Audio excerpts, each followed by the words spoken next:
buenas noches, bienvenidos a Opina Bogotá, el espacio para la opinión y el debate en el canal Capital. El posconflicto es, sin duda alguna, uno de los temas más importantes en la agenda del gobierno del presidente Iván Duque. Por esa razón, el presidente Duque cuenta con una alta consejería para el posconflicto que tiene la misión de poner en marcha lo acordado con la guerrilla de las FARC en La Habana.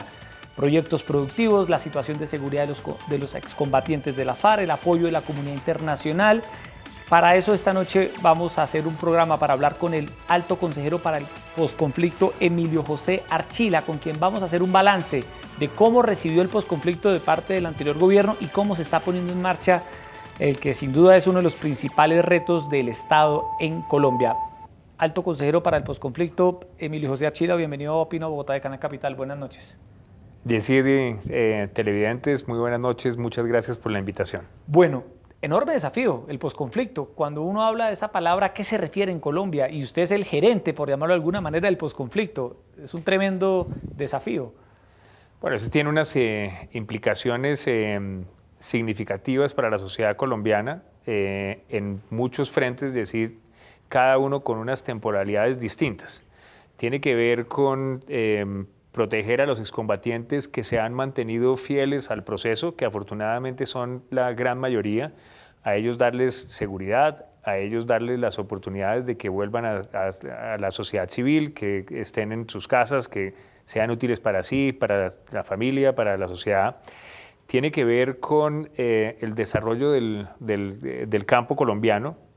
Hay muchas previsiones que están en los acuerdos que el presidente ha asimilado y ha dicho, estas son cosas que deberían hacerse con o sin acuerdos, y el compromiso del presidente es ir más allá de lo que están previstos en los acuerdos para el campo colombiano. Tiene que ver con uno de los eslabones más complejos de las violencias que se renacen en nuestro país, que es el narcotráfico y particularmente el cultivo de coca.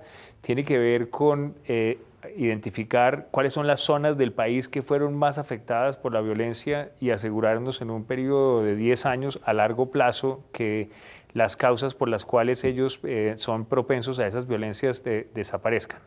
Bueno, y en esa tarea que adelanta la Consejería para el Posconflicto, el balance que usted hace de lo que encontró por parte del gobierno anterior y de lo que viene, ¿es un balance positivo, es un balance esperanzador o es un balance crudo donde usted notó que lo que recibió pues lo deja preocupado?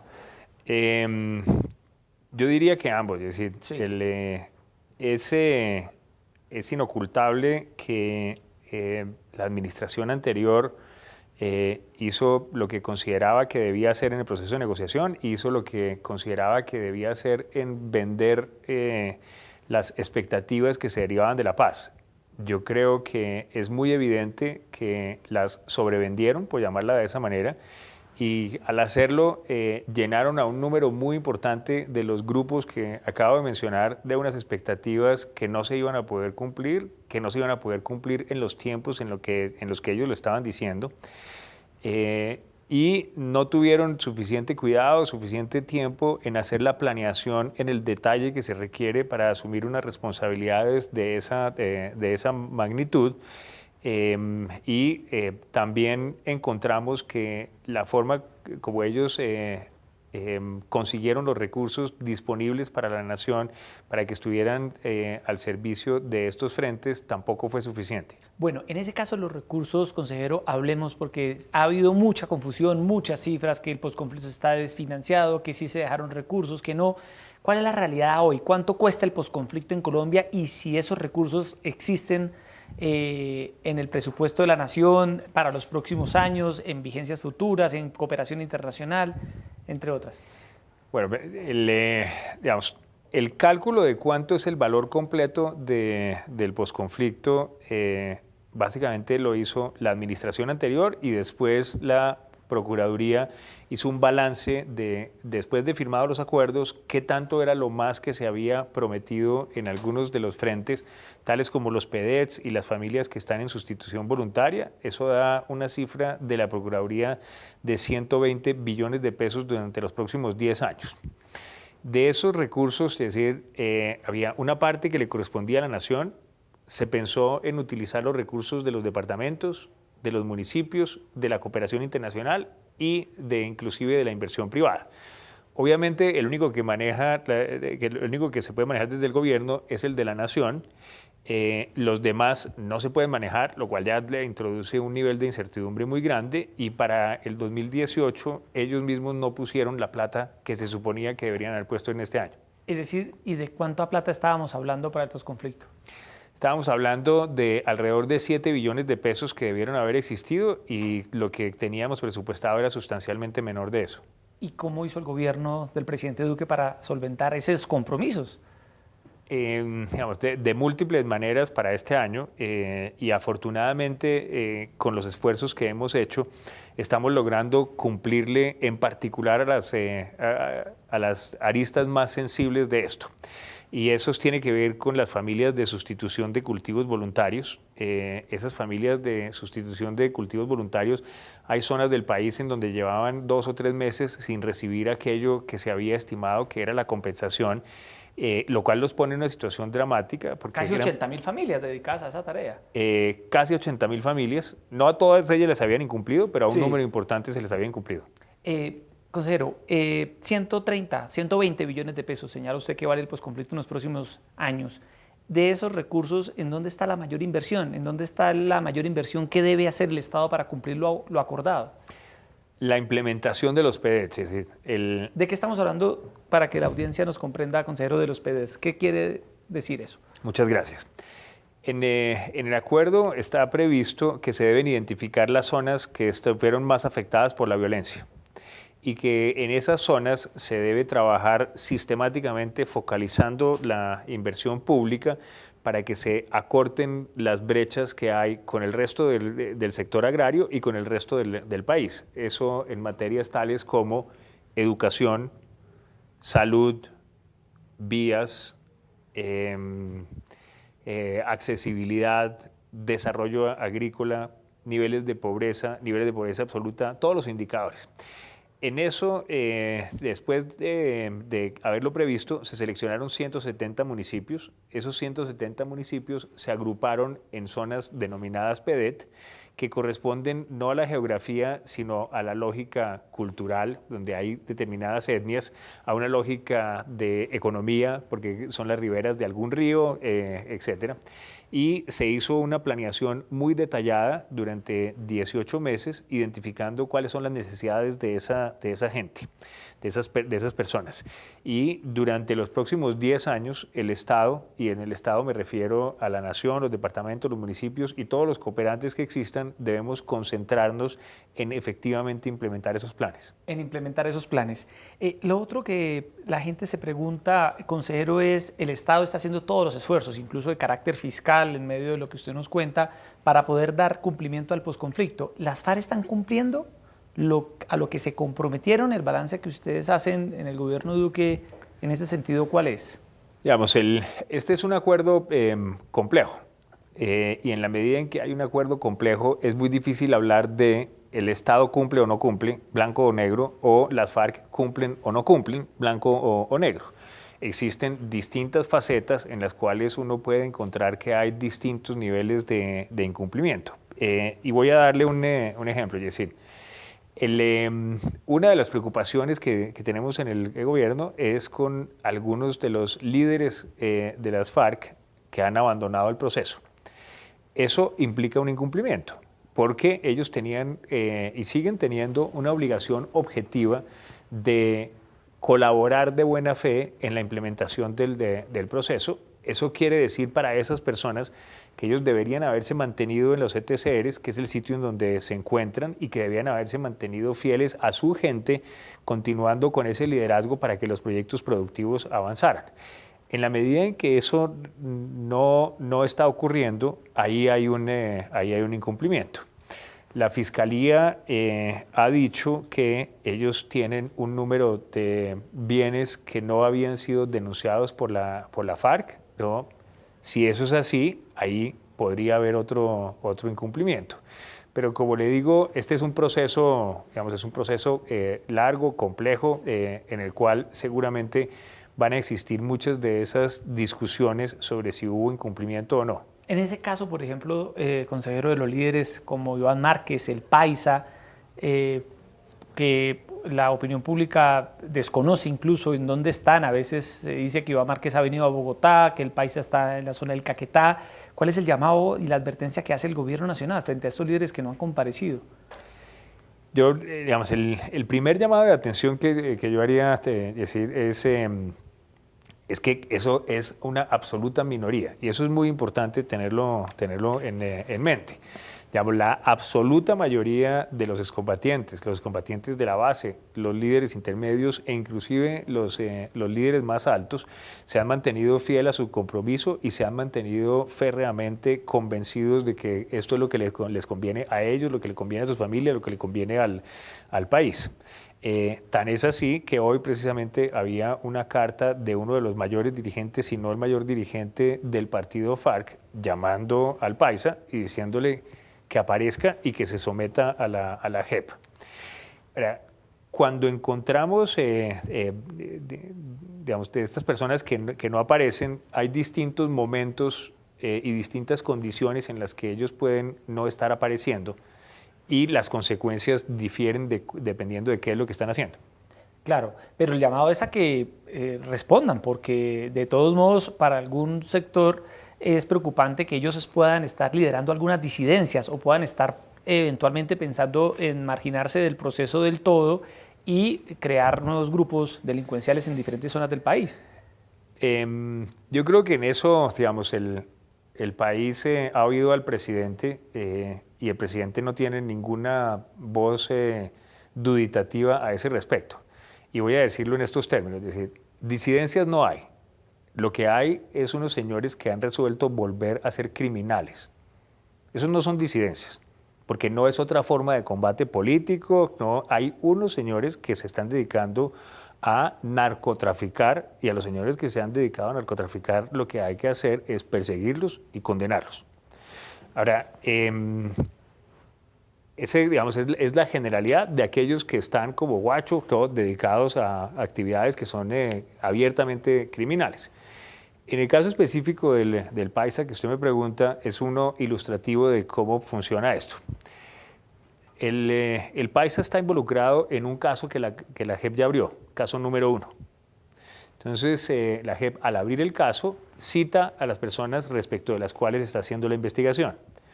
Un montonón de ellos, la gran mayoría, presentaron sus excusas, dijeron qué era lo que estaba haciendo, otros comparecieron, etc.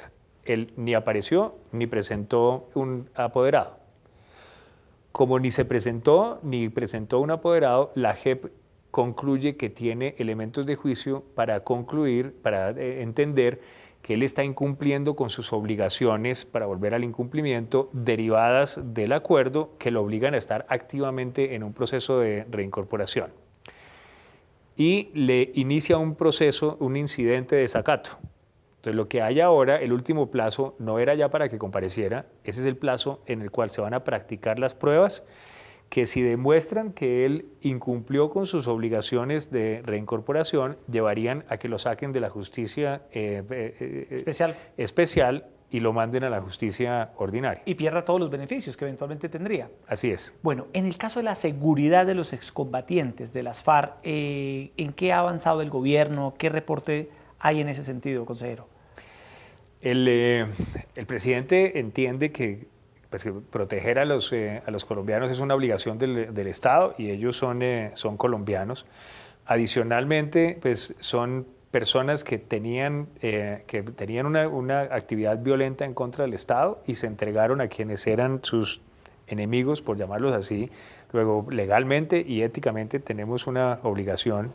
Adicionalmente, pues es muy importante que no les sucedan cosas, porque si bien no es lo más transformador de todo el proceso, sí está a la base que no los vayan a afectar. En esas condiciones existen unos esquemas de seguridad para los ETCRs, que lo hace el Ejército y se coordinan con la consejería que yo dirijo.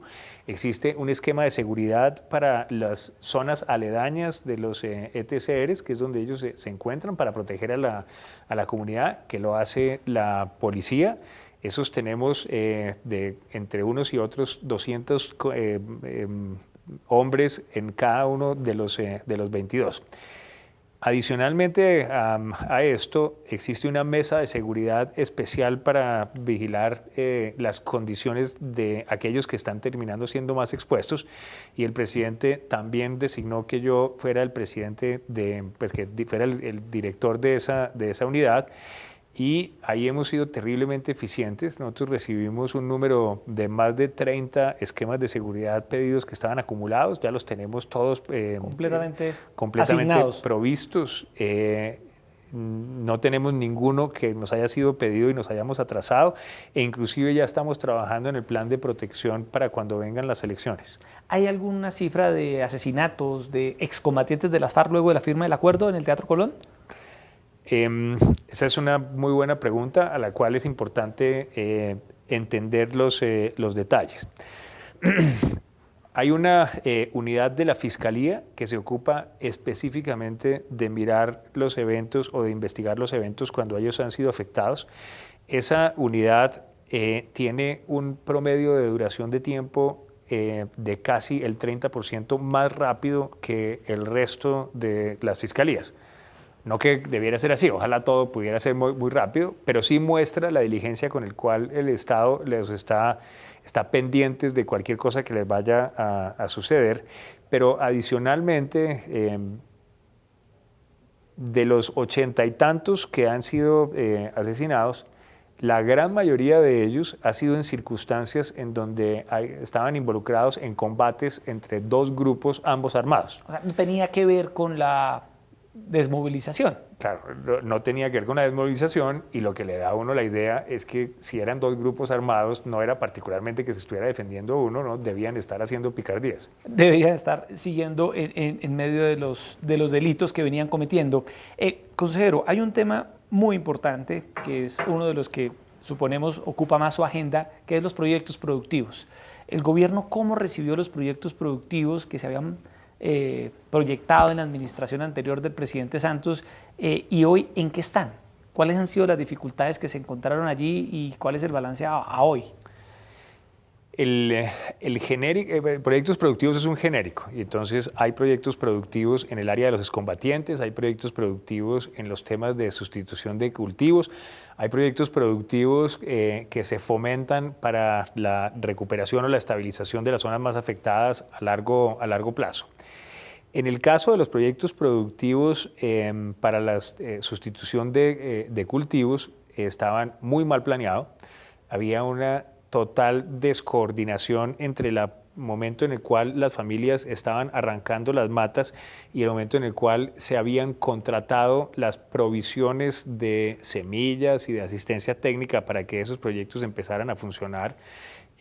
Además, había una terrible subcontratación en donde la capacidad instalada que se había contratado no daba abasto con el número de familias, y ahí hemos hecho unos esfuerzos gigantescos en este momento ya estamos haciendo todos los pagos, y a partir de febrero vamos a estar al día en lo que debía funcionar como una maquinita. En el tema de los proyectos productivos de los excombatientes, había un número muy limitado de esos que habían sido aprobados hasta ahora, y además de eso, los que habían sido aprobados no tenían la profundidad de análisis que se requería. Para darle alguna idea, nosotros recibimos un pedido de las FARC ahora en noviembre y diciembre que les ayudáramos a vender 100.000 toneladas de maíz. Entonces, si tenían 100.000 toneladas de maíz atascadas, es evidente que nadie le había parado bolas al aspecto de comercialización, que aún para un abogado es evidente que es el punto crítico si uno pretende que eso sea sostenible. Nosotros primero hemos agilizado mucho el proceso de aprobación, pero además implementamos una estrategia que es acudir a la oferta institucional para fortalecer la formulación de esos proyectos. Entonces, tenemos al SENA, tenemos al ICA, tenemos a Impulsa, tenemos al Ministerio de Turismo, tenemos al Ministerio de las TICs, al de Educación, digamos. Dependiendo de cuál sea la iniciativa, la fortalecemos en su formulación y con el Ministerio de Industria, Comercio y Turismo estamos fortaleciendo la parte comercial.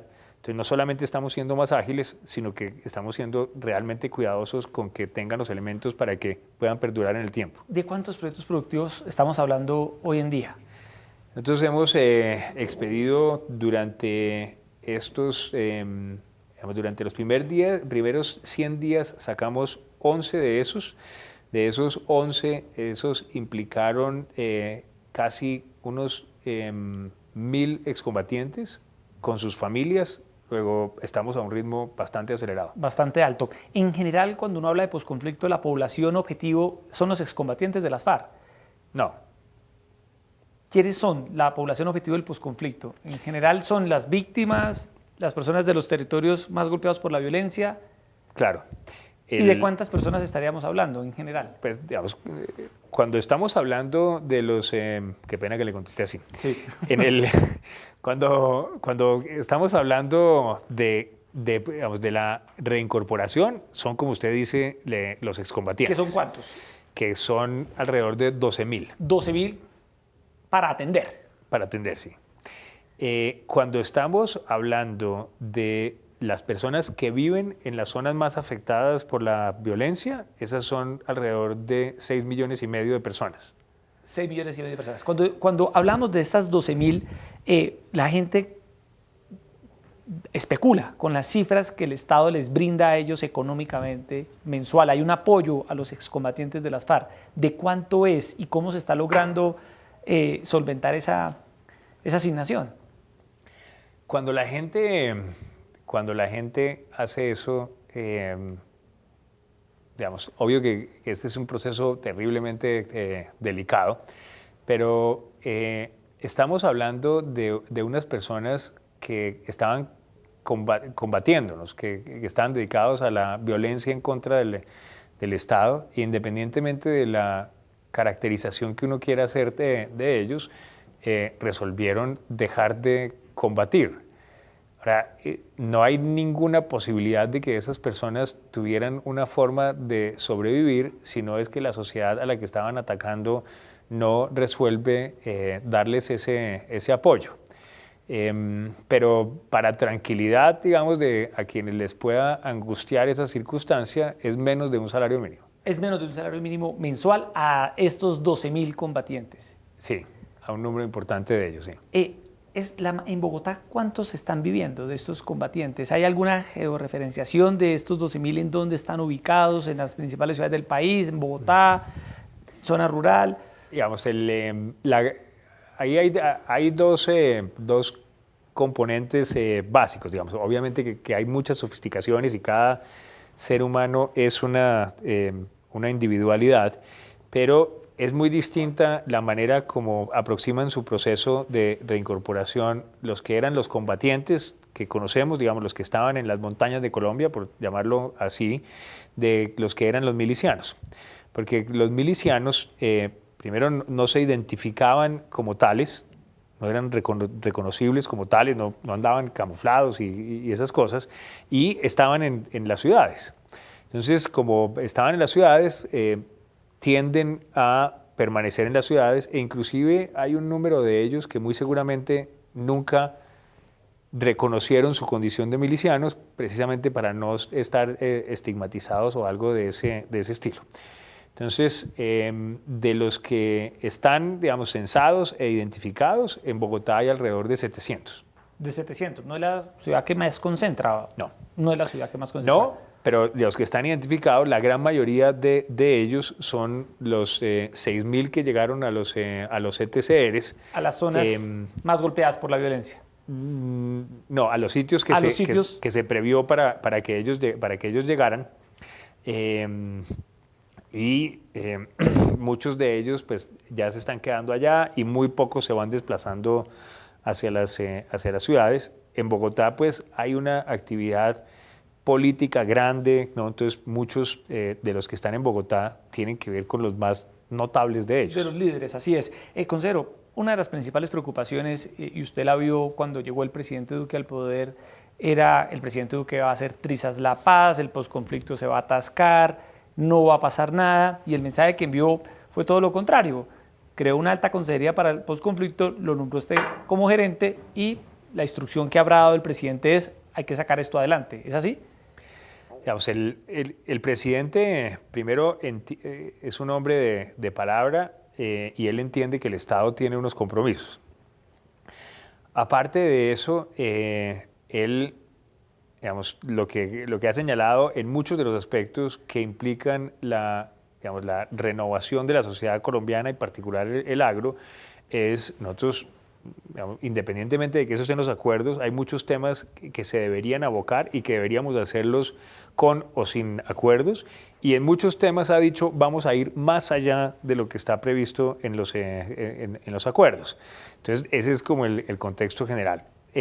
Frente a los excombatientes, él ha sido siempre diáfano, él ha dicho a los excombatientes y a las familias que están en procesos de sustitución que se mantengan firmes a su decisión de cumplir con el proceso, de dejar el delito y estar en la sociedad, en la medida en que cumplan, el Estado les va a cumplir. Les va a cumplir. El flujo del apoyo internacional hacia el posconflicto, recursos, voluntad, apoyo político, ¿cómo lo ha percibido usted, consejero? Con gran agradecimiento respecto de la confianza que el presidente genera en el exterior.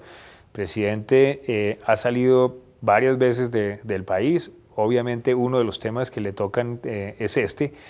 En la medida en que siempre se pensó que el tema de la implementación se iba a financiar con las fuentes que le mencionaba, una de las cuales es el apoyo internacional, ha sido muy halagador sentir cómo la comunidad internacional tiene confianza en el presidente. Eso sucedió en Nueva York con el Consejo de Seguridad de las Naciones Unidas, sucedió en España, sucedió en Francia, sucedió en la comunidad europea, y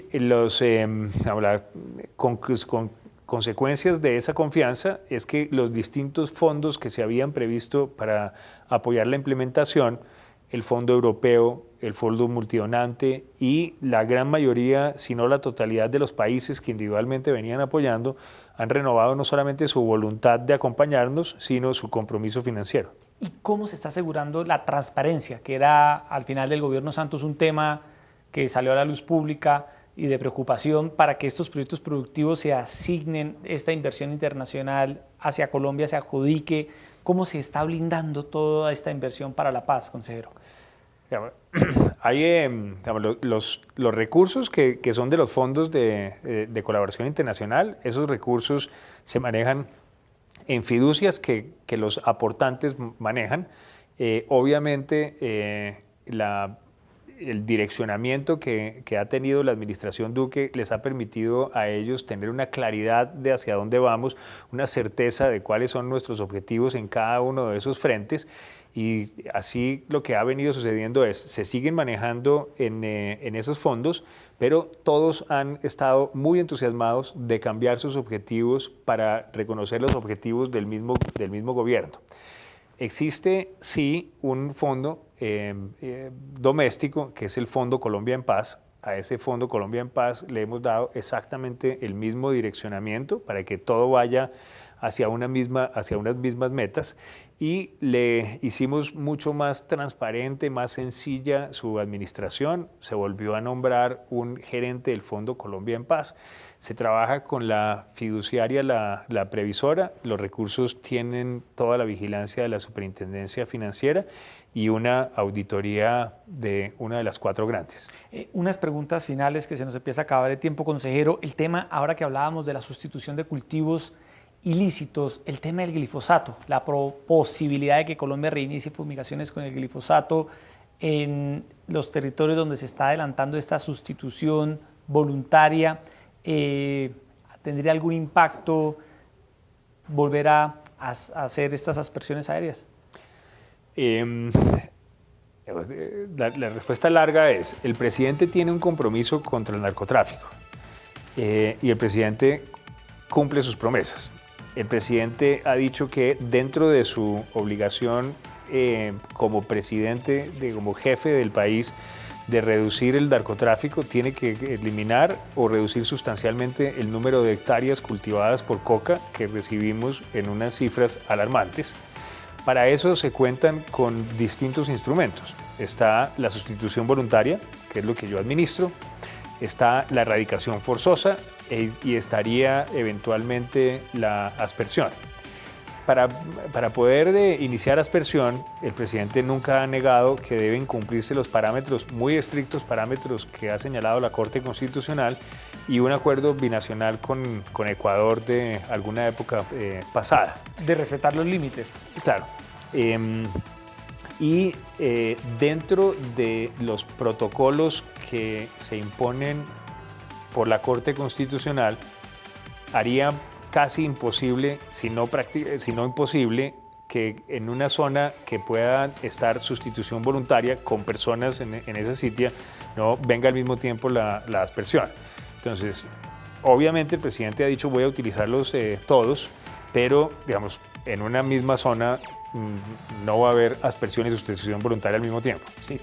Consejero, ¿cuál es el principal desafío del posconflicto? Usted ya lleva como el gobierno más de 100 días al frente de uno de los temas más estratégicos que más capta la atención de la opinión pública. Tiene fama usted de ser un hombre de gerencia pública, organizado, metódico. ¿Cuál cree usted que es el principal desafío al frente de esta materia? El mayor desafío es que el país entienda que sacar adelante los 170 municipios más afectados por la violencia no es un problema para esos 170 municipios, sino es un problema que tenemos que abocar todos los colombianos. Eso está pensado para que dure 10 años, con 5 años más de posible estabilización. Luego estamos hablando de 15 años en que el país debería entender que está en su mejor interés, que es estratégico para Colombia, que dentro de 15 años hayamos eliminado las causas que tienen a esas zonas como vulnerables y tengamos allá desarrollo y tengamos personas en paz y no volvamos a tener violencia. Claro, no, porque la gente dice, bueno, el posconflicto, pero seguimos en conflicto. La gente quiere ver soluciones rápidas, quiere ver los proyectos andando, quiere ver a los excombatientes de las FARC ya en otras cosas, se les ve a algunos ya en otras cosas, pero pues es una tarea, como usted dice, de 10, 15 años que tardará mucho tiempo el Estado en su conjunto en poner en marcha. Así es.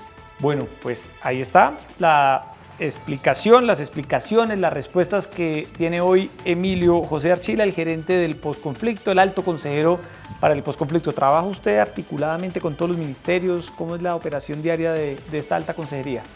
Todo el tiempo, sí. Mi función es interpretar el norte del presidente. El presidente tiene una claridad diáfana de hacia dónde quiere llevar cada uno de estos frentes y mi función es interpretar ese norte y encargarme de que los ministerios y los sectores lo ejecuten. Bueno, muchas gracias por estar esta noche aquí en Opina Bogotá, consejero. Estaremos muy atentos a todos los avances en esta importante materia. Muchas gracias a usted por la invitación. Bueno, a todos ustedes muchas gracias por estar esta noche con nosotros como siempre y los esperamos mañana a las 8:30 de la noche aquí en Opina Bogotá de Canal Capital, donde tratamos todos los temas que le interesan a Bogotá y al país. Muy buenas noches.